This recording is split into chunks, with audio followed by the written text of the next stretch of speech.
He thought he could mock justice. He thought he could laugh in the face of tragedy. But on that fateful day in a Michigan courtroom, arrogance met consequences, and the nation watched in shock. This is the story of Dante Wright, a 17-year-old whose actions ended in cold-blooded murder and a courtroom spectacle that stunned everyone present.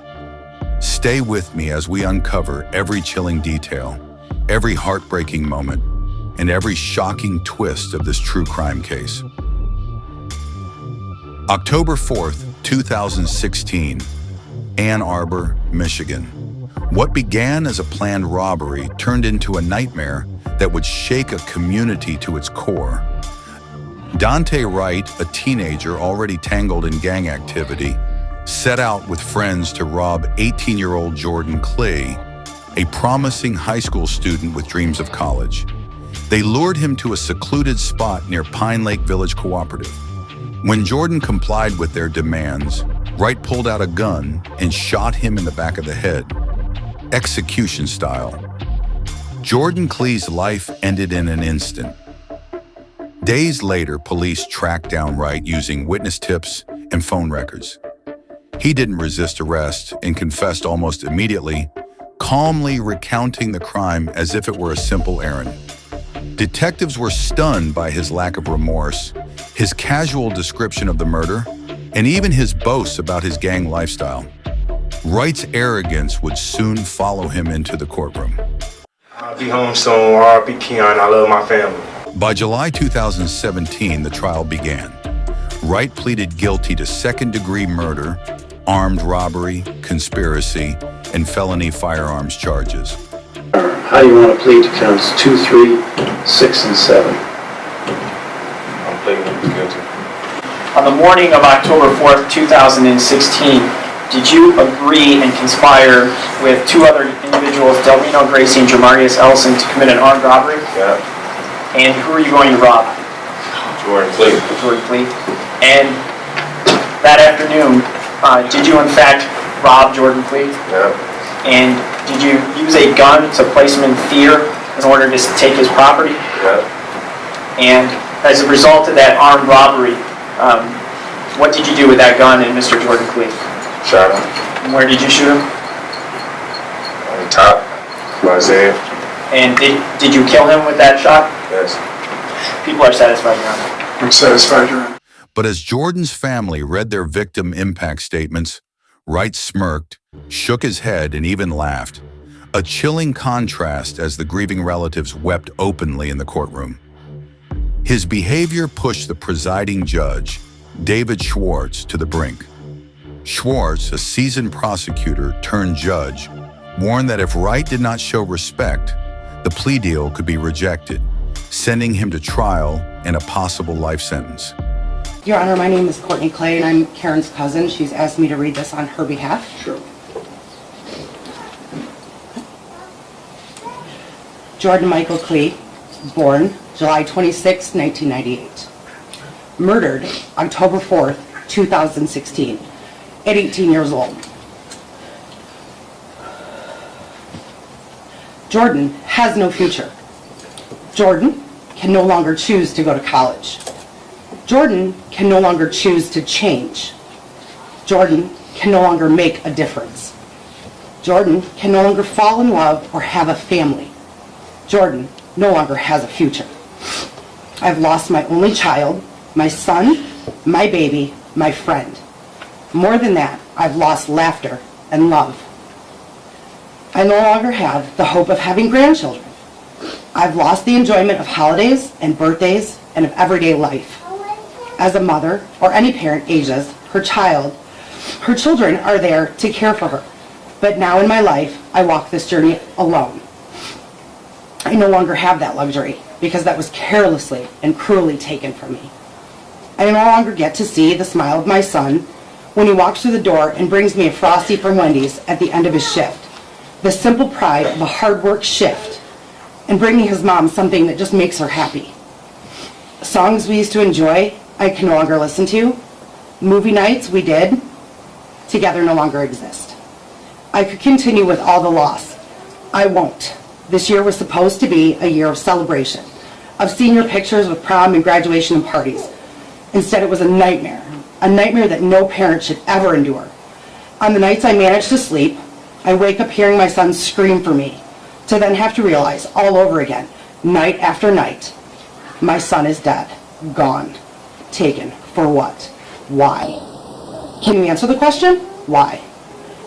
Why? I have an answer. Your answer will never be good enough. There will never be an answer good enough to satisfy why you shot my son. Why you thought that what you had should be yours. Why you felt that what you wanted, you were entitled to. Why you thought his death was an acceptable response to your jealousy or desire to what he had.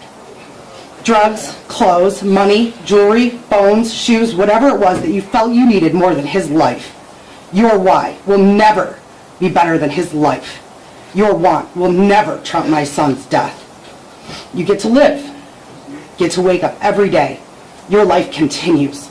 I sincerely hope that whatever it was you wanted so badly that you felt the need to murder my son was worth the next at least 52 years of your continued existence. The statements from Jordan Clee's mother were devastating. She spoke of lost milestones, stolen laughter, and a future that would never be. Her words painted the unbearable reality of life without her son, highlighting the stark contrast between the lives of victim and perpetrator. Despite pleas from Wright's attorney, who cited emotional issues and nervous smiling, the courtroom remained unconvinced. The judge saw arrogance where others tried to see fear. On July 24, 2017, Wright received his sentence, 23 to 50 years for second-degree murder, with concurrent terms for robbery and firearms, plus an additional 2 years for felony firearms. He would not be eligible for parole until 2042, at the age of 43.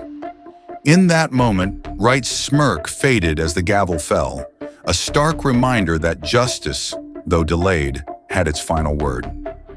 Dante Wright thought his laughter could mock justice, but it only amplified his punishment. One young life was lost, a family's dreams were shattered, and a community learned just how fragile safety can be. Was this a product of gang influence or pure malice? The pain left behind tells the answer. Dante Wright's mother, Antoinette Cardar, spoke to reporters defending her son's shocking behavior with no hint of remorse for the victim's family. What do you think about his reaction during the statements that were made in the court that the judge seemed to be upset about? Yeah, tell me what you think. What upsetted me was I'm sorry for her loss, just as well as mine.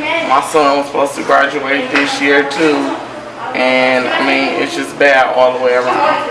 So that's just how I feel.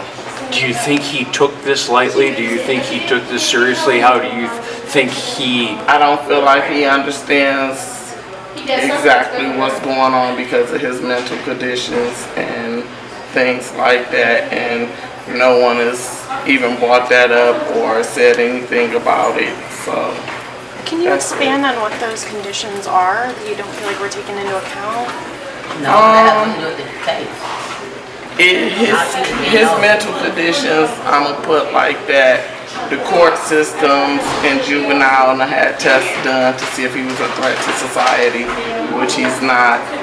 He sees another psychiatrist here in Ann Arbor, and she also let the attorneys know his diagnosis, what medications he's supposed to be on that he's have not had since he's been locked up. So, I mean, it's another reason why. The smiling does not have nothing to do with slack of what, how can I say it? That's just how he handles everything. That's how he handles everything. As a child, if he was in trouble, he'll just look at you and smile. Not, knowing he's in trouble, but still, that's just how. Her words dismissing the victim's pain and excusing Wright's behavior stunned onlookers, deepening the divide between the families. What do you think of this case and the reactions from the young murderer? Let me know in the comments.